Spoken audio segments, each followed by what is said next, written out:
Next topic, pag-usapan naman natin mga kababayan. Etong nalalapit po na Lunes.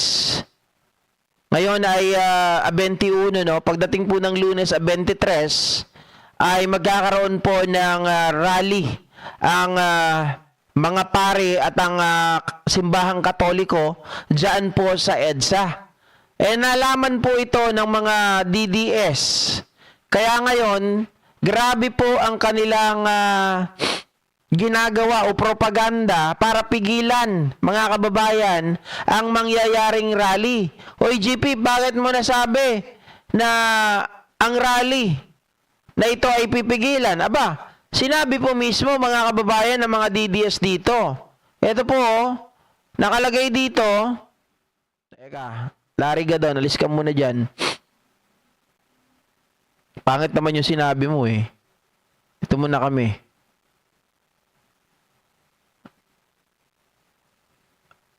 Ayan. Ay. Loko. Hold on. Medyo sinisipo na naman ako ah.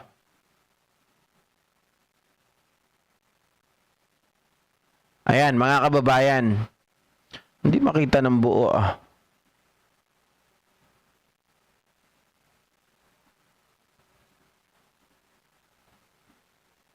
Just me. Ang kulit. Hindi nakikita. Anak ka ng tinapa. Palakihan ko lang ah. Ayan oh. Mga kababayan. Oh. Diba? Ayan po, nakasulat. Ang picture niya na yung picture ng thumbnail natin. Nakalagay dito, ang rally sa Lunes ay pakana ng pari na magpapa-impeach kay BP Sara. Sinasabi diyan ng mga DDS, huwag po kayong pupunta ng Lunes sa EDSA.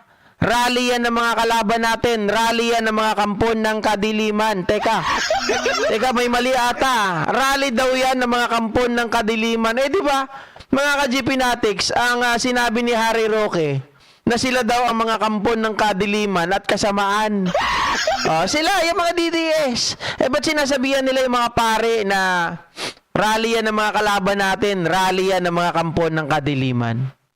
Hindi, palagay ko dito, kaya gusto nilang pigilan ang rally na ito dahil mas mataas ang bilang. Di ba?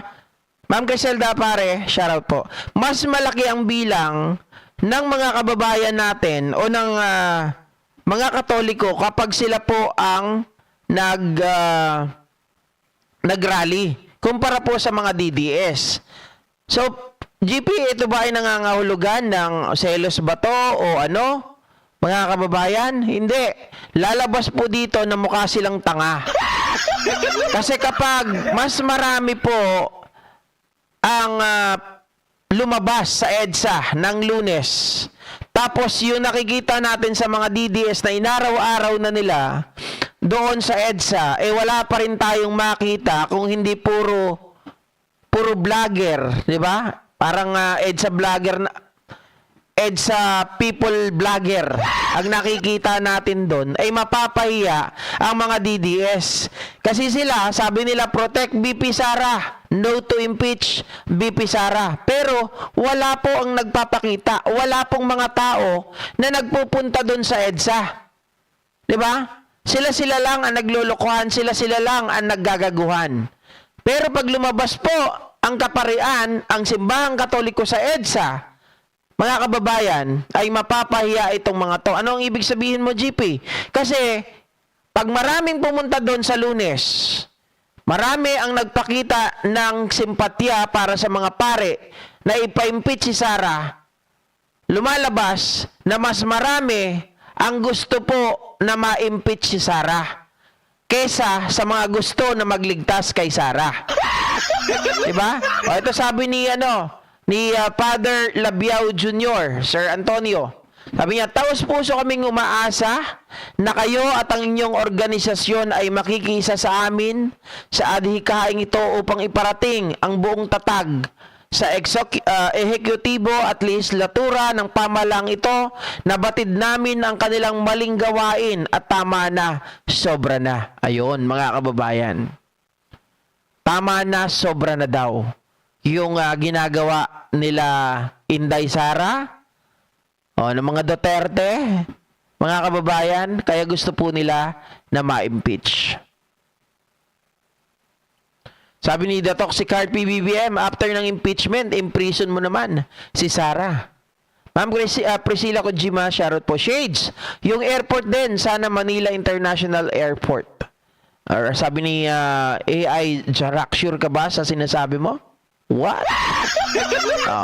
Hindi naman ako nagsabi na ito, pinaabot ko lang po sa inyo Hindi nga, ibig kong bang sabihin, mga kababayan, bakit pinapatigil ng mga DDS ang rally? Bakit ayaw nilang pumunta? Di ba? Takot ba kayo na makita ninyo na mayroong nagrarally na mga pare, yung mga dinuraan ni Digong, yung mga minura niya noon, na ngayon, sila ngayon ang tinik at sakit sa ulo ni Inday Sara, nag-file ng ikatlong impeachment case against sa anak niya? Diba? So kapag lumabas na maraming tao ang pumunta sa EDSA sa Lunes, tapos ikukumpara natin sa DDS, sinong kahiya-hiya? Diba? Di mas kahiya-hiya yung mga DDS, sabi ni Argo, wala na daw power ang mga Katoliko. Yung mga DDS, may power ba? Kahit na nagdadasal sila sa impyerno, kahit nagdadasal sila sa kanilang mga demonyo, demonyo si Digong Diba? Sabi niya siya daw ay papalit kay Satanas. May naniniwala pa ba? Ilang linggo, ilang araw, ilang buwan sila na nasa EDSA. Hanggang ngayon, nasa EDSA pa rin. May nangyari ba?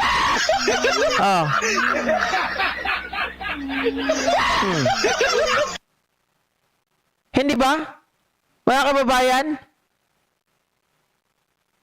Wala po na pala ang mga DDS doon.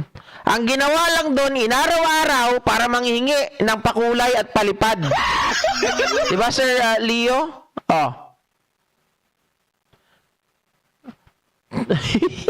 Yung mga nagko-comment ngayon sa YouTube, puro panauhing pantanga. Del Villar, parang ang killing. Aida Miguel, shoutout po from Qatar. Felicitas Manibog, shoutout din po. The Toxic Heart, Argo, walang laban ng INC mo sa kakamping power. Okay?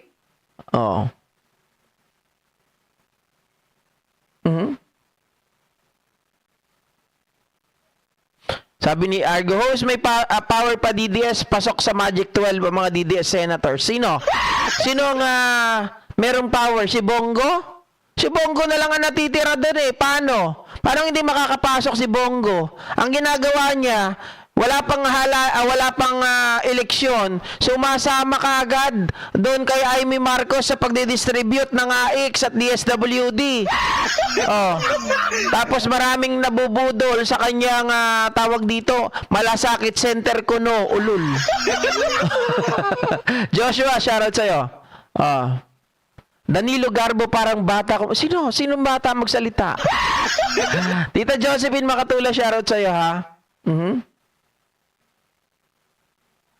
Feeling ni Argo kanilang yung INC nga Argo wala na hindi na sila magrarally para sa inyo. So wala, 'di ba? Sir Leo, Lenny Balmonte, paano kasi GP habol ng mga DDS ay yung sahod nila kay Sara Mau? 'Yun.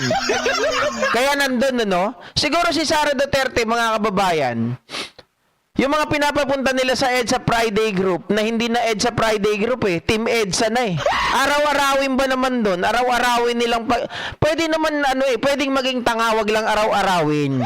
'Di ba? Pwedeng maging ogag, wag lang din araw-arawin. Sabi dito, baka daw habol nila yung sahod nila kay Sara kahit walang views, kahit walang engagement. Sige lang, may sahod naman tayo Di ba?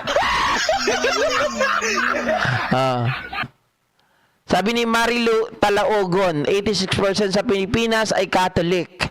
So wag sabihin na wala ng power ang Catholic. Hindi, takot lang po yan sila. Kaya sinasabi nila wala daw power ang Catholic. 'Di ba? Lahat naman mga kababayan, pag nagsama-sama yan, may puwersa. Eh paano sila? Araw-araw sa EDSA, wala kang makita, langaw lang. Araw-araw sa EDSA, wala kang nakita kung hindi basura nila. Oh, araw-araw na sa EDSA, ang amoy nila kasing baho na ng basura. Araw-araw ka rin pumunta sa EDSA, maaamoy mo, amoy ihi. Oh. Hintay ka lang, BBM. Antay ka lang, mauuna pa si Sarah doon sa sinasabi mo. Di ba? Hindi totoo po yun. Araw-araw, pumunta ka doon sa EDSA. Eh, yung mga dati kong office mate doon eh. Brad, ito yung yung kalagayan sa EDSA ngayon, ang baho. Ayaw na namin dumaan dito sa EDSA Shrine. Bakit? Ang pangihi eh. Tapos yung iba, magbe-break ka, pupunta ka sa Mr. John's. Imbis na kakain ka, maamoy mo, ang baho, paano ka gaganahan? Oh.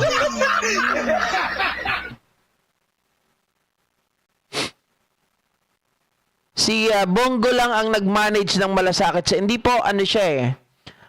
Co-author si Bongo dyan. Pero wala pong magandang idinulot kung tutusin. Sige, sabihin natin meron. Dahil pinaglapit-lapit niya na to, hindi ka na pupunta sa iba-ibang lugar. Pero, mga kababayan, kung titingnan mo, may naitulong ba talaga? Wala. Wala talaga. As simple as ginawa lang po na pinagsama-sama yon sa isang lugar. Pero ang nagbabayad nun, sa Malasakit Center, pag inilagay yan sa isang lugar, sa isang ospital, yung kung sino ang nagpalagay ng Malasakit Center doon, yun ang nagbabayad. Hindi naman si Bongo yun. Siyempre, yung mga tawag dito, yung opisyal ng ospital. Oh. Sabi ni Mary Jane Flores, nagkakalat lang naman ng mga basura at baho ang mga DDS sa EDSA. Correct. Diba? Please like and subscribe daw. Patinding kasalanan na nagawa ni Digong. Kinokonsensya niya na siya ng mga pinatay niyang kaluluwa. Ang Diyos ang naniningil para sa pinapatay ni Digong Devil. Antonia Magala na shoutout po. Sino pa ba? Oh, yan. Papa Jan, Mr. Jan. Papa Jan pala. Sorry naman, mga kababayan. Buti na lang pinaalala mo the toxic heart, Papa Jan. Opo. Kasi yan dati, ano ba yung pangalan ng Papa Jan dati, ma? Mang? Nakalimutan ko yung dating pangalan ng Papa Jan eh. Pero dati, lagi kami dyan kumakain. Kapag madaling araw, break time namin, di ba? Mga alas 2, alauna, ganyan. Dyan kami kakain. Tapos syempre, pag pupunta ka dyan, tapos maamoy mo yung mabaho, mapanghi, aba. Parang nanununtok eh. Parang sinuntok ni Pacquiao pag nandun ka. Tapos ang matindi pa niyan, mga ka-GP Natics, hindi lang amoy. Amoy yung nandun lang papasok sa ilong mo. Ang problema, yung amoy papasok, kakapit pa sa katawan mo, sa damit mo. Eh di pagpasok mo sa aircon, amoy na amoy ka. Di ba lalong na yung mga nagtatrabaho sa call center. Oh, pagpasok mo doon, ang baho mo, saan ka nang galing? Oh, pakpay na.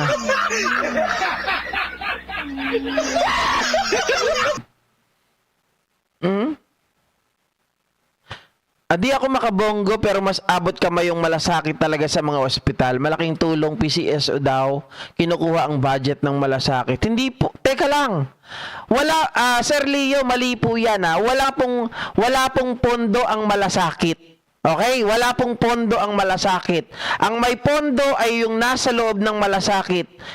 PhilHealth, DSWD, SWA, SSS Pag-ibig, yung mga nandyan sa loob. At wala pong ang PCSO po kasama din doon sa kanila pero hindi pwede nilang kunin yung pondo kasi magkakahiwalay silang agency na pinagsama-sama lang doon sa isang area. So paano po na kinukuha ng PCSO ang budget? 'Di ba? Malayo po atang mangyari yun, sir. Mali po kayo ng mali po kayo ng interpretasyon. Ang malasakit is pangalan lang. At ang ang may budget diyan, walang budget mismo yung malasakit. Okay? Ang may pondo, PhilHealth, DSWD, PCSO, SWA, SSS, yan yung mga ano doon. At pag-ibig wala doon. SSS pwede. Hindi ko lang matandaan kung nandun yung SSS sa loob. Pero most likely sila yun nandun. Etong yung Malasakit Center, pangalan lang po yan. Pangalan lang yan. Di ba? Ang kagandahan nga, inilapit siya, nilagay sa ospital.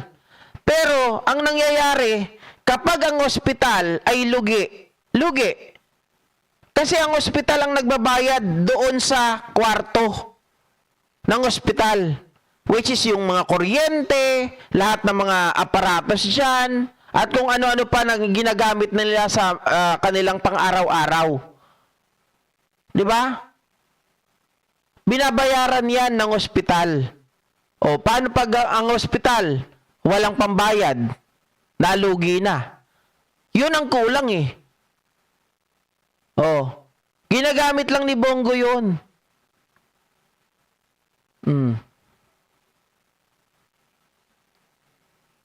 Oh, di ba Lenny Balmonte? Di yan kay Bongo yung malasakit, DSWD? Tama po yun. Yung sinabi ko kanina. Oh.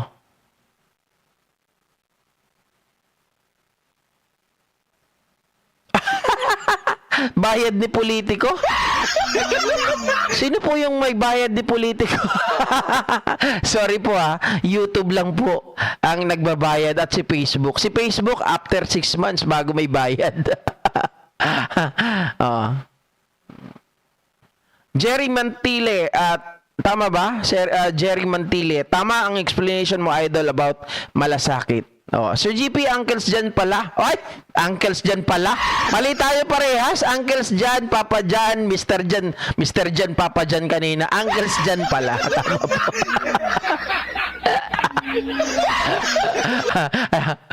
Di ba?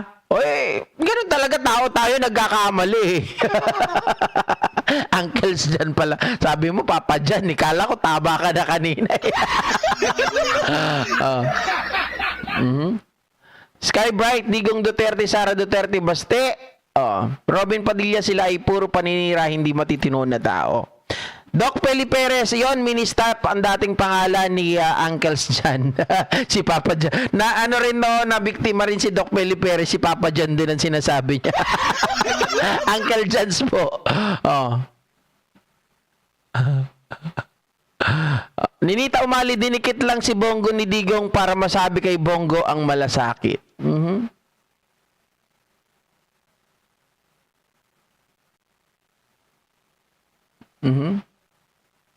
Sabi ni Rayan, basta daw may dyan. Yung mga solid PRRD dyan, okay lang yan, maging solid PRRD kayo. Hindi ko naman kayo aawayin eh. Kita nyo si Aljarak, hindi naman nagmumura. Si Argo, hindi nagmumura dito. Si BBM Addict, kahit sinasabi niya yun, nakalagay sa pangalan niya, pumapasok dito, hindi nagmumura. Okay lang po yan, walang problema sa akin yan. Hindi ko kayo tatanggalin dito. Kasi dito open naman di ba? Alam po ng lahat ng mga manonood ko yan, ng mga viewers ko, ng talagang mga supporter dito, wala po akong tinatanggal. As long as hindi po kayo magpa-flood, hindi rin kayo magmumura, hindi nyo ako mumurahin. Yung sibil lang, di ba? Wala po, hindi ko kayo tatanggalin dito. Wag po kayong mag-alala. Okay lang yan, Mr. Ray Adventure. Kung solid Duterte kayo, walang problema. Di ba? Ganyan tayo. Pare-pares tayong mga Pilipino. May iba-iba lang tayong paniniwala. Kaya nga, ang gusto ko sa inyo, nandito kayo para napapakinggan nyo rin yung ibang side. Di ba? Sabi nga ng kaibigan natin dito mga kababayan may sinasabi si Francis. Sabi ni Francis, eto daw, Bagong Pilipinas, bagong bukas. Bakit si Sarah ay mukhang palakan? Kadigan nyo siya si Inday Lustay Duterte. Bago magnanakaw, Sarah Lubos ang kaba ng bayan. Bago Pilipinas, bago magnanakaw, Inday Sarah Lustayera. Ang kulit ni Francis, isa pa nga. Bago Pilipinas, bago muka. Bakit si Sarah ay mukhang palakan? Kadigan mo siya si Inday Lustay Duterte. Bago magnanakaw, Sara at Banana, ilubos ang kaba ng bayan. Bago Pilipinas, bago magnanakaw, Inday Sara Lustayera. Ayun, mga kababayan, no? Wag po kayo mapikon sa amin, ha? Dito kasi, sabi ko nga sa inyo, as long as walang mura, walang floodings, hindi po kayo tatanggalin dito. At nakita nyo naman, 3 lang ata yung moderator ko dito. Ay, mananawagan na rin ako, ha? Yung mga, maglalagay na rin siguro ako ng mga moderator dito. Yung mga magiging community natin na GPnatics community. Mga kababayan, ay gagawin ko yan mga moderator. Pero yung mga kakilala ko na talaga, na lagi kong nakikita dito, yon. Sabi ni Ma'am Mona Nasas, wala naman malasakit si Bongo sa bayan. Talaga gusto lang niyan maging senador dahil pati ang pamilya niya nakinabang sa pera ng bayan dahil sa mga project nung panahon ni Digong. Ay, I agree. Di ba? Oh. Alright. So anyway, mga kababayan, advance Merry Christmas po muli sa ating lahat. Happy New Year. At magkita-kita ulit tayo by tomorrow. Huwag kayong mag-alala, Ma'am Mona Nasis. Hindi po ako mawawala. Okay? Oh. Ako host, lagi mo nakikita dito, ha? Lahat naman nakikita kita, Argo, eh. Bye! Aha. Tama, Ray Adventure, lahat tayo may karapatang pumili kung sino ang gusto natin. Wala tayong problema dyan, sir. Yeah? Bye, guys!